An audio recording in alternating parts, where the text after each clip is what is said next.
गोंदिया जिले में 2 दिन पहले हुई अकाल बारिश ने किसानों की मेहनत पर पानी फेर दिया है।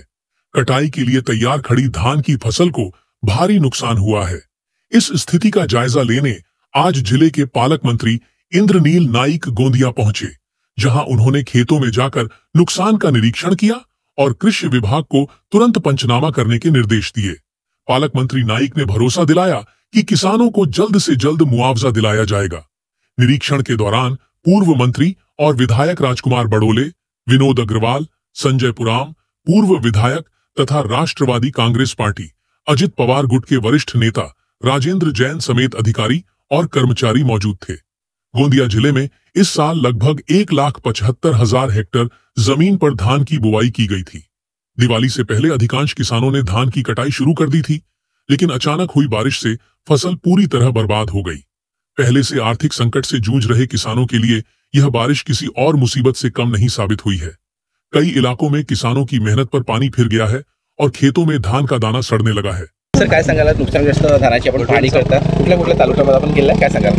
नाही, आता आवर्जून 2 ते 3 तालुके झाले आहेत, पण आम्ही प्रयत्न करतोय की 5-6 तालुके इथे आजच्या आज कव्हर करू। आणि एक मात्र निश्चित आहे की कुठल्याही तालुक्यात जा, नुकसान हा भरपूर प्रमाणात प्रत्येक जागेवर दिसतोय आपल्याला।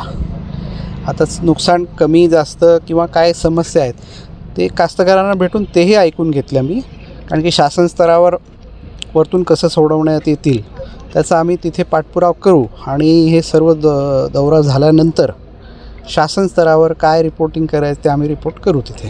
शेतकऱ्यांकडे काही घोषणापत्र देखील भरून घेण्यात येत आहे धान संदर्भात? मी आता काही यापूर्वी 2 तालुक्यात मी तसं निर्देश दिले आहेत की तसं भरून घेऊ नका म्हणून त्यांच्याकडून, आणि तिथले SDOनी त्यांनी मान्य पण केलेलं आहे की आपण भरून घेणार नाही म्हणून। ते पंचनामे बघा, यांचे काही ठिकाणी मला मी जे रिपोर्ट घेतोय त्याच्यात 40%, 50% आणि 60% पण झालेले आहेत। तर ह्या स्पीडनी जर झाले तर 2 दिवसात किंवा 3 दिवसात पूर्ण पंचनामे होतील। गोंदिया जिल्ह्याचे पालकमंत्री आणि आमचे आमदार राजकुमार बडोले साहेब, आम्ही सर्वांनी पूर्ण गोंदिया जिल्ह्याची पाहणी केली। गोंदिया जिल्ह्यामध्ये फार मोठा धान उत्पादक शेतकऱ्यांचं नुकसान झालेलं आहे आणि स्वतः मंत्री महोदयांनी ते नुकसान पाहून ते सर्व अहवाल घेऊन माननीय मुख्यमंत्री आणि उपमुख्यमंत्री अजितदादाला भेटणार आहे। आणि खासदार प्रफुल्ल पटेल साहेबाच्या माध्यमातून आमची एकच मागणी आहे की धान उत्पादक शेतकऱ्यांना कुठेही त्रास नाही झाला पाहिजे। इतका मोठा नुकसान जिल्ह्यात झालेला आहे, त्याच्या नुकसान भरपाई मिळाली पाहिजे। आणि जे स्वयं घोषणापत्राचे एक मॅटर आहे त्याबद्दल प्रत्येक तालुक्यामध्ये माननीय पालकमंत्री महोदयांनी निर्देश दिले आहे की स्वयं घोषणापत्र भरण्याची गरज नाही आणि धान उत्पादक शेतकऱ्याच्या मागे पूर्णपणे शासन आहे। मुळातच माननीय पालकमंत्री नाईक साहेब आज त्यांनी सगळीकडे दौरा केलेला आहे, पूर्ण गोंदिया जिल्ह्याचा दौरा केलेला आहे। अर्जुनी मोरगाव विधानसभा क्षेत्रातील सडक, अर्जुनी, बामणी या सगळ्या भागातला दौरा केला आहे आणि त्यांना प्रत्यक्ष जी परिस्थिती आहे ती त्यांच्या लक्षात आणून दिली आम्ही धान उत्पादक शेतकऱ्यांच्या।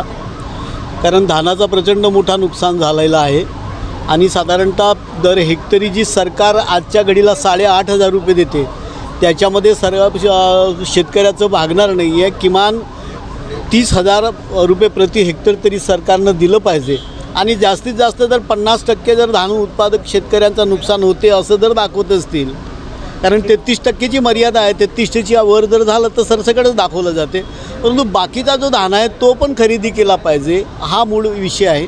आणि स्वयं घोषणापत्र जो मागतायत तो घोषणापत्र मागता कामा नये अशा पद्धतीचं निवेदन पण त्यांना आम्ही दिलेलं आहे। आणि माननीय मुख्यमंत्री महोदयांसोबत मंगळवारच्या दिवशी बैठक ठेवली आहे 4ही आमदारांची, तर त्याच्यामधून नक्की निष्पन्न होईल। आणि आम्ही ज्या मागण्या करतोय तर त्या संपूर्ण गोंदिया जिल्ह्यामध्ये जो प्रचंड मोठ्या प्रमाणामध्ये 27, 28, 29, 30 या दिवसांमध्ये पाऊस आला तर त्याच्यामुळे हा जो नुकसान झाला तर शेतकऱ्यांना नक्की त्या ठिकाणी दिलासा मिळेल। किसानों ने सरकार से मांग की है कि उन्हें हेक्टेयर के हिसाब से 50,000 रुपये का मुआवजा दिया जाए और 7/12 कोरा किया जाए। अब देखना यह होगा कि सरकार किसानों की इस मांग पर कितनी जल्दी अमल करती है।